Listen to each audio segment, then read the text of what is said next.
The air inside the derelict station was stale, heavy with dust that hadn't been disturbed for centuries. Alien wardens moved cautiously through the dim corridors, their lights flickering against walls sealed with strange metallic plating. They had opened a dozen empty chambers that day, each one nothing but rust and forgotten debris. But this cell was different. The moment their scanners touched the door, alarms whispered through their equipment, as though the metal itself rejected their presence. The hatch groaned open under their tools, and silence swallowed the room. In the center stood a containment pod, its surface unmarked by time, glowing faintly with an inner pulse. Inside lay a human, pale and still, wrapped in restraints made of alloys the wardens could not identify. Humanity had been erased from history 200 years ago. So why was one of them alive, hidden here, and bound like a monster? The wardens gathered closer, their scanners humming as they swept the pod's surface. Readings flared and collapsed in the same instant, as if the instruments couldn't decide whether anything was there at all. One of them muttered in disbelief. The alloys didn't register in any database. The energy signature was older than their empire itself. When they tried to force a diagnostic scan, the device sparked violently, smoke filling the chamber. They pulled back quickly, exchanging uneasy glances. Machines were supposed to reveal truth, not recoil from it. Cautiously, a warden extended a hand toward the restraints encasing the human figure. The alloy shimmered faintly under his touch, cold yet somehow alive. Before he could pull away, his glove shorted out, a burst of static snapping across the surface. The warden staggered back, staring at his shaking hand, while the others whispered. These were not bindings meant for control. They were barriers against something none of them understood. The silence that followed was thick with the unspoken. Who had needed such chains, and why? Reports streamed toward the station commander, each one stranger than the last. Systems nearby flickered whenever the pod was approached, as if it radiated interference the world itself could not ignore. The commander ordered more scans, more data, but every attempt ended the same. Burned circuits, failed readings, technicians backing away in fear. In desperation, one officer suggested moving the pod to a secure bay, away from fragile equipment. With hesitation, they prepared grav lifts and containment shields. Even then, the floor trembled as though the station rejected the idea of moving what it had been hiding for centuries.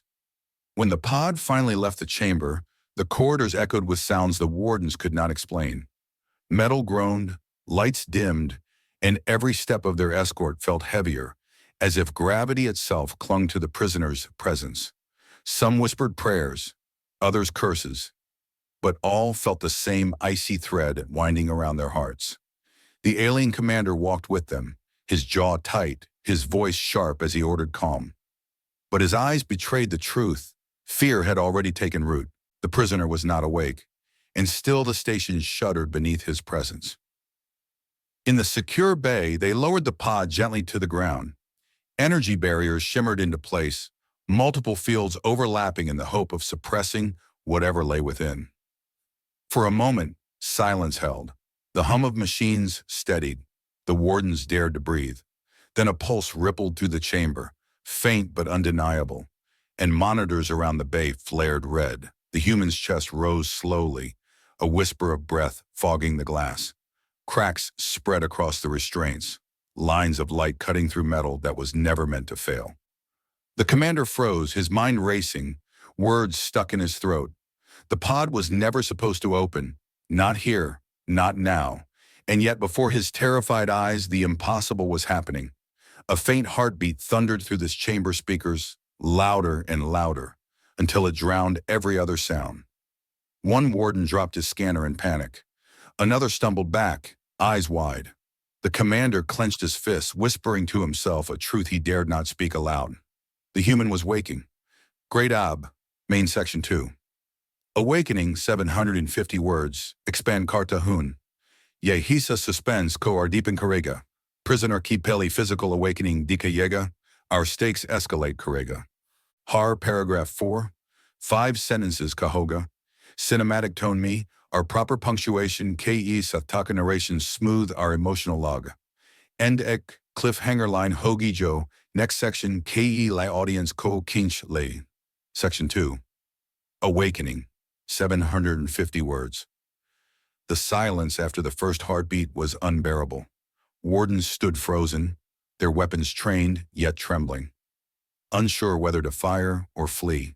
The prisoner's eyelids flickered, the faintest sign of movement, and the entire chamber seemed to hold its breath. The restraints cracked further, fragments of impossible alloy falling like brittle glass to the ground. One by one, warning lights flared across the consoles, alarms bleeding a chorus of panic. The human's eyes opened fully, two cold orbs scanning the chamber without hesitation. The wardens felt the weight of his gaze, as if he measured their worth in an instant and dismissed them as irrelevant. No rage, no fear, just calculation. One warden whispered a curse, his voice drowned in the sudden surge of static across the comms. The commander barked orders to hold position, but even he faltered when the human exhaled for the first time in centuries. With a sound like thunder, the final restraint shattered, shards scattering across the floor. The prisoner rose slowly, stretching his arms as if shaking off centuries of sleep. The wardens leveled their weapons, energy humming, but none fired. Something about the way he stood, calm, precise, utterly unshaken, froze them in place. He looked around the chamber as though he had never left, as though he had been waiting for this moment all along.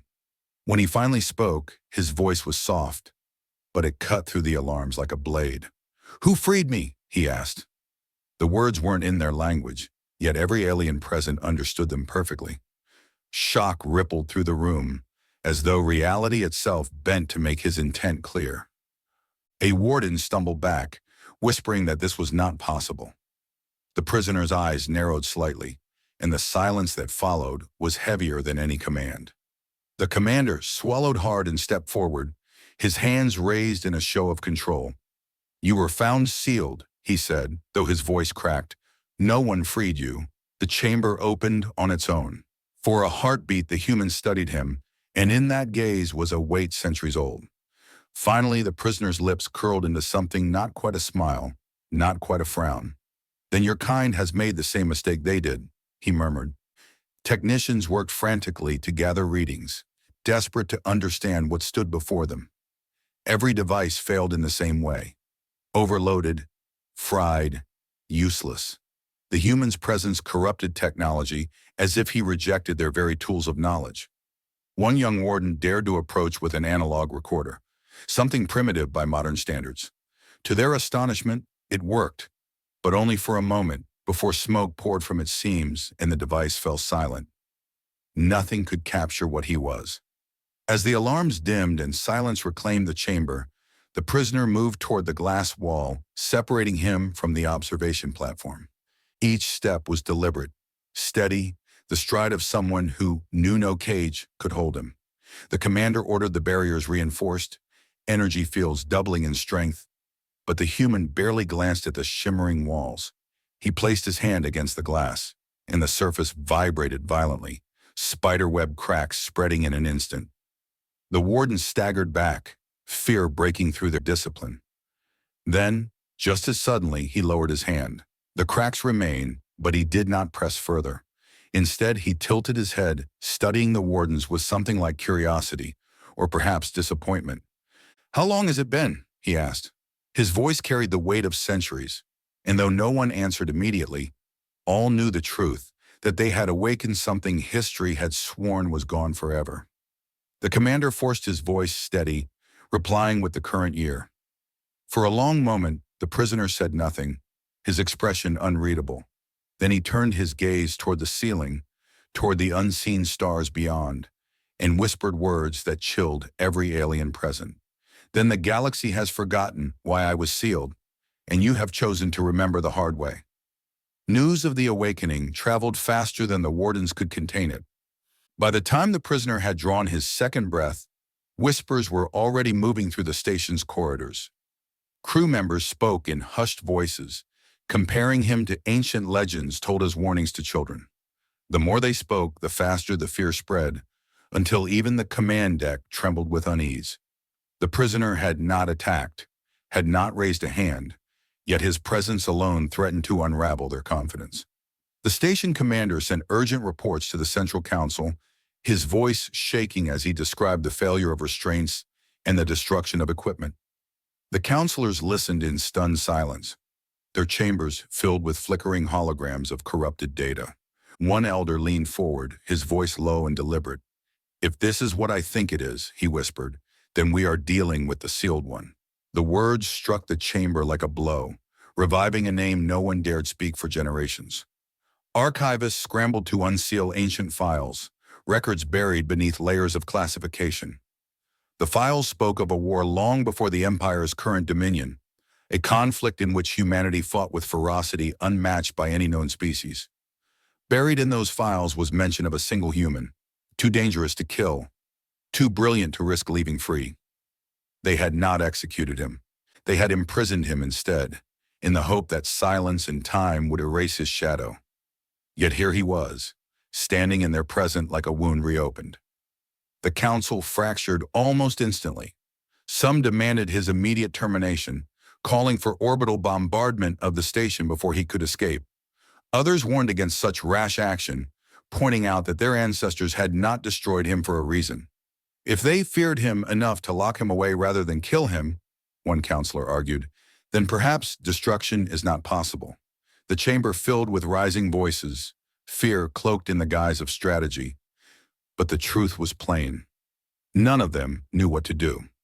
A transmission cut through the argument, raw and unfiltered. It was the station commander again, his face pale with terror. "He's awake," he said. "He speaks our language without learning it.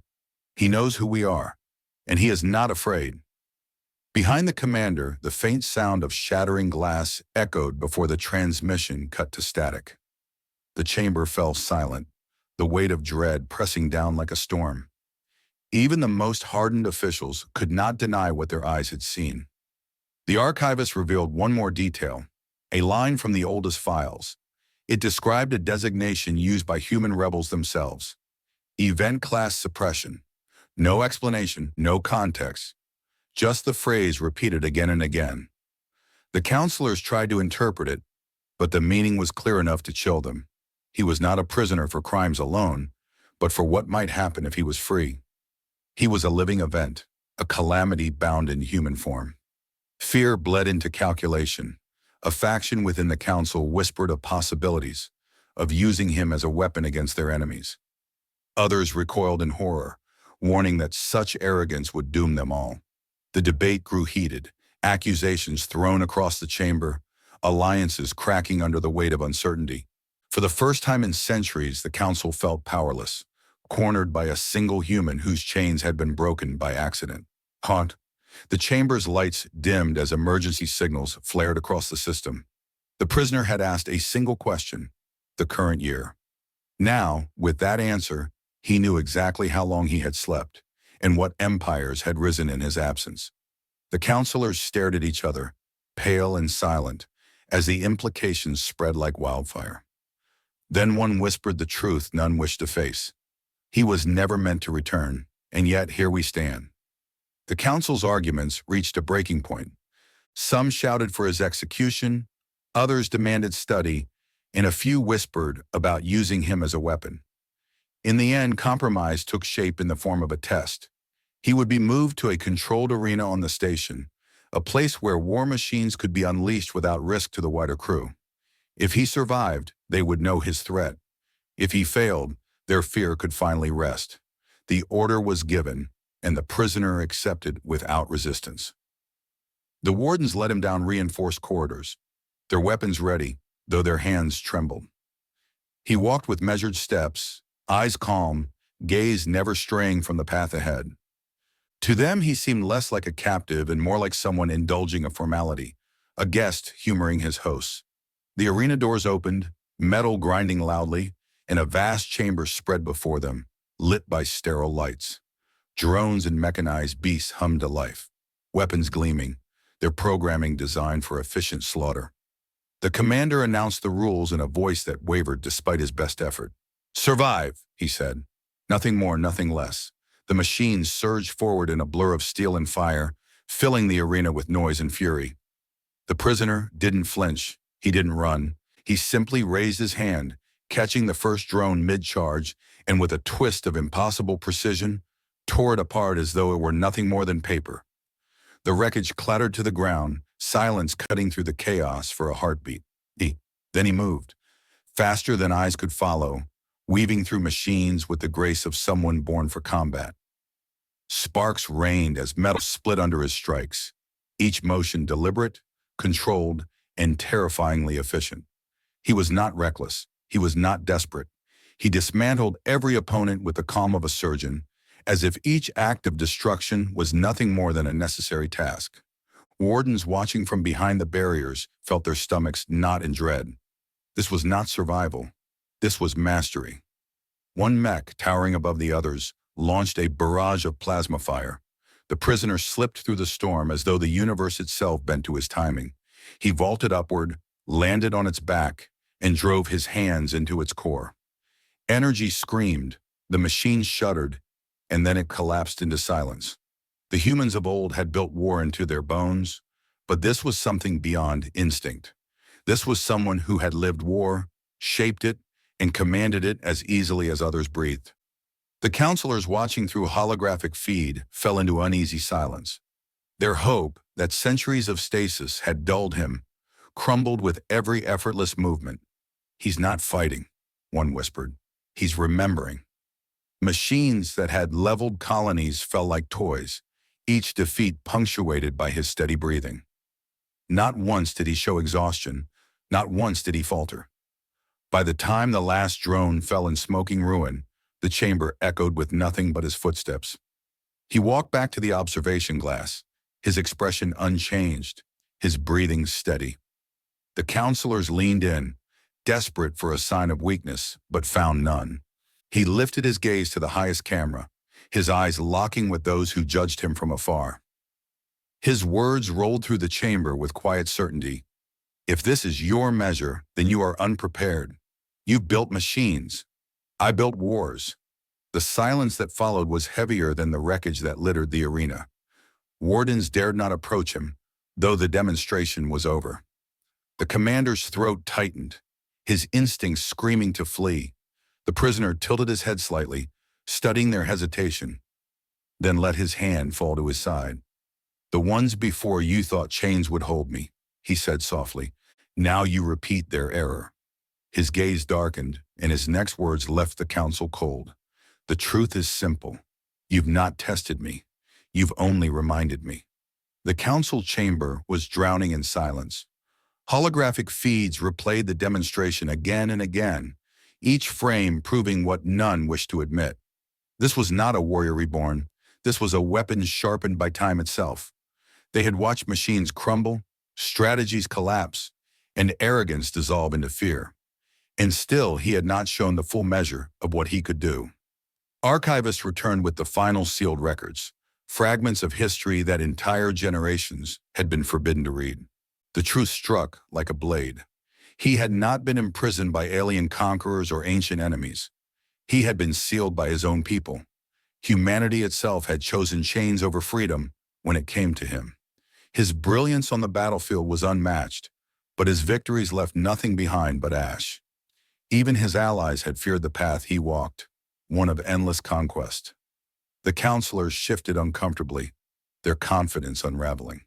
Some argued that this revelation was proof he was too dangerous to exist, a living calamity no civilization should risk. Others, however, saw opportunity. If humans had feared his power enough to bury him alive, then perhaps that same power could secure their empire for millennia. A spark of ambition spread through the chamber, cold and hungry, even as fear clawed at their throats. The prisoner, listening from his holding chamber, let them argue. He remained still, his eyes closed. Yet somehow he seemed to know every word spoken. When the debate reached its peak, his voice cut through the air without a transmitter. "You wonder why they did not kill me," he said softly, his words echoing in every counselor's ear. His eyes opened, burning with something far older than hate. "The answer is simple. Death could not hold me." Panic rippled through the chamber. Counselors clutched at their chairs. Others shouted in denial. but none could mask the terror creeping into their bones. If what he claimed was true, then sealing him had not been mercy. It had been desperation. And now, after centuries of silence, that desperation had returned. The prisoner rose, chains long gone, his voice carrying across the chamber like thunder. "You call this judgment," he said, "but it is only repetition. You've awakened what even my own people could not endure." The council's chamber erupted in chaos. Commands clashed with shouts of fear, orders drowned beneath the panic of leaders who no longer believed in their own power.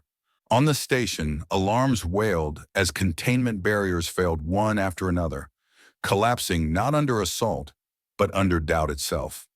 The prisoner moved through the wreckage of machines and guards without haste, his stride unbroken, his expression unreadable. He had no need to fight. Fear did the work for him. Wardens turned on one another, hesitation splitting discipline into fractures. Some begged for forgiveness, others opened fire blindly, but none could stop his advance. He whispered only once as he passed, and those who heard it dropped their weapons, their courage collapsing into dust. He did not smash walls or tear open doors. He simply walked, and reality seemed to part before him. To resist was to fall. To follow was to surrender. When he reached the outer deck, the stars spread before him like a silent audience. The council's last desperate command rang through the station. "Stop him before he escapes." But no one moved. He turned his gaze upward, voice calm, certain, final. "I was never their prisoner. They built that cell to protect themselves from me, and now you've set me free." With that, he vanished into the void, leaving only silence behind. The counselors stared at the empty feed, their fear heavier than any chain. They had not unsealed a man. They had unsealed a war,